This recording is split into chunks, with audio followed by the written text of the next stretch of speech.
When most people think about Thailand, they probably think of a luxurious holiday destination, or perhaps one of the world's foremost Buddhist nations. Or, if they're viewers of the channel, the fact that it once had a really cool elephant on its flag. But many people don't know that Thailand has a very long and tricky history with its military, who directly ruled the country for several decades, as well as now quote-unquote guiding the democracy in Thailand. More recently, Thailand has been embroiled in a border conflict with the neighbouring nation of Cambodia, with whom it shares a large border in the south. This ostensibly goes back to 1907, when parts of what was then the Kingdom of Siam were ceded to the French, following the expansion of French power in what was then known as French Indochina, today comprising the countries of Cambodia, Laos and Vietnam.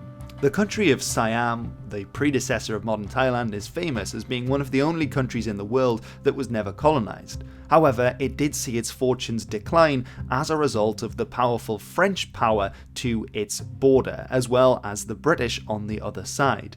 And it's this move from 1907, which annexed large parts of the kingdom, that can still be felt reverberating to this day. In particular, the 1907 treaty handed over a very old and beautiful temple, Preah Vihear, which then became French territory in 1907.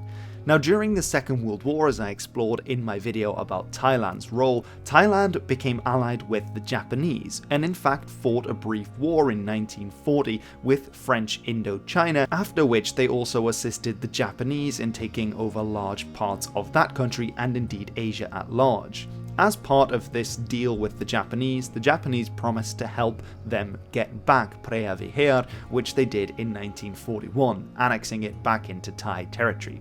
However, when the war turned against the Japanese in the Pacific, the Thais also stood to lose, and when the end of the war came about, part of the negotiations involved handing the temple back to French Indochina.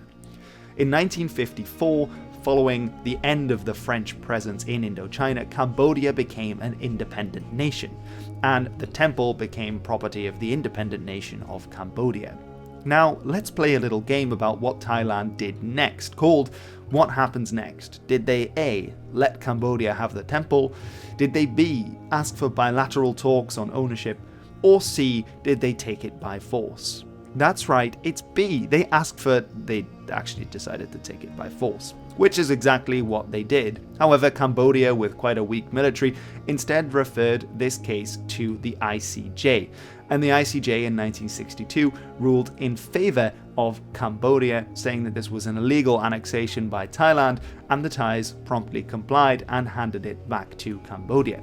And this is the situation as it stood until around 2008. And the hope was now that many decades after the end of the conflicts in Vietnam, and Cambodia having had its own horrific history of repression in the meantime, that things wouldn't go as they had done in the mid-20th century, or indeed in the early 19th century. However, 2008 marked a turning point because Cambodia wanted to have the temple recognized by UNESCO as a World Heritage Site. Now, initially, the Cambodian bid was accepted by the Thai government, who supported it. However, Thailand was going through its own period of internal strife at the time, and nationalism was on the rise, which brought back some of the old grievances about the former borders of the Kingdom of Siam.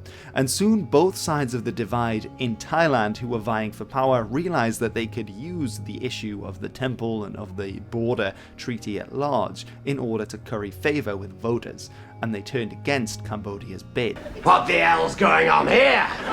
This is a laboratoire, not a UNESCO conference. This was then followed by the placement of Thai troops on the border, which was reciprocated by Cambodia, who feared another incursion. Violence wouldn't come until 2011, however, when there were brief border skirmishes between both sides, resulting in over 24 dead. This was followed by a ceasefire which had held until this year, 2025, when in May a Cambodian soldier was killed in a border skirmish. This may have been the end of the matter, but in order to try and let this be water under the bridge, the Thai Prime Minister Paetongtarn Shinawatra ended up calling a senior Cambodian official, a family friend of many decades, in order to try and smooth things over. However, the Cambodian official in question then leaked the phone call, which involved the Thai Prime Minister using the very respectful term uncle to this Cambodian official, which was seen as her being deferential to this Cambodian figure, which didn't sit well with Thai hardliners. Even worse though for the Thai Prime Minister was that during this leaked phone call, she also insulted a member of the Thai military, which, as mentioned at the start of this video, is a big no-no in Thailand given the very powerful position of the military. It's not entirely clear why the Cambodian official decided to leak this phone call, as this almost certainly is a large factor in why the hostilities between the two countries have been allowed to increase, and one might even suggest that warmongering may have been one of the reasons.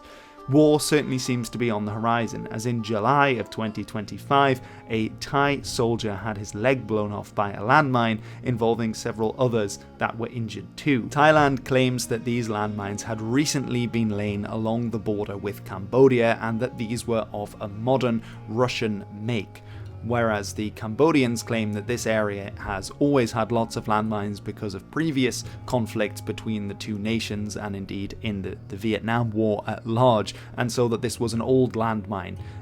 However, it's difficult to know which side to believe in these claims. Whatever the true origin, this was soon followed by drone attacks from both sides, with both sides claiming that the other first started the fighting and then sent in troops to attack several border positions which were already militarily occupied along the Thai-Cambodian border. This was followed by the introduction of artillery and shelling, after which several civilians on both sides have been killed, and there have been allegations of war crimes with the targeting of schools and hospitals by both sides.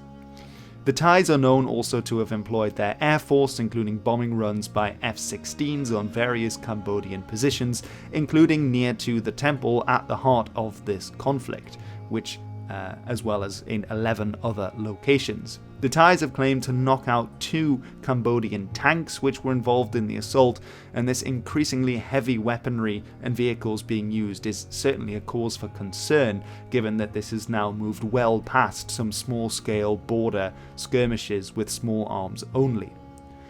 The question is how this will go further, and whether they will be able to reach an agreement before this escalates into a full-scale war. The United States may have a role in the actual conflict that is playing out here, given that in August, both Cambodia and Thailand are about to be slapped with a 37% tariff, which will significantly weaken both of their economies and their exports. One possible hope for mediation between them is the Association of Southeast Asian Nations, the leader of which at the moment is the Malaysian Prime Minister, who has already been phoning with both sides, and it seemed that a ceasefire was close, but was then rescinded by Thai authorities. Japan has also condemned both countries for keeping up the violence and urged them both to find a peaceful solution. Really, the only powerful nation in the region that could offer a ceasefire between the two would be China.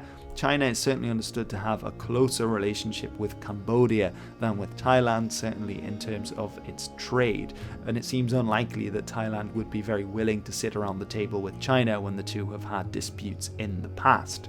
Thailand, in the meantime, has said that it will not be engaging with either American, Chinese, or the aforementioned Malaysian ceasefire attempts, and instead that it wants to pursue bilateral negotiations, so involving just Thai and Cambodian officials. But as it stands on the 25th of July, it seems that fighting will continue and seems to be spreading to different areas with no sign of an end in sight. So let me know in the comments below, do you think that they will find a peaceful solution around the corner, or could this escalate into another deadly border conflict? It is interesting to see how areas of the global economy seem to be playing into it, and whether the tariffs on the horizon may have played a part in why violence escalated just now.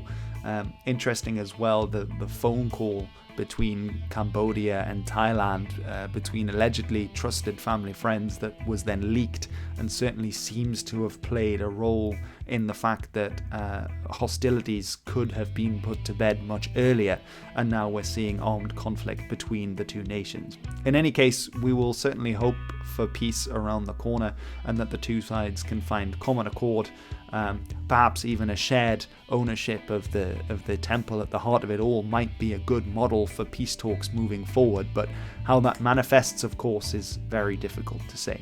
Anyway, thank you very much for watching. In the meantime, I am Hilbert, and this was the very recent history.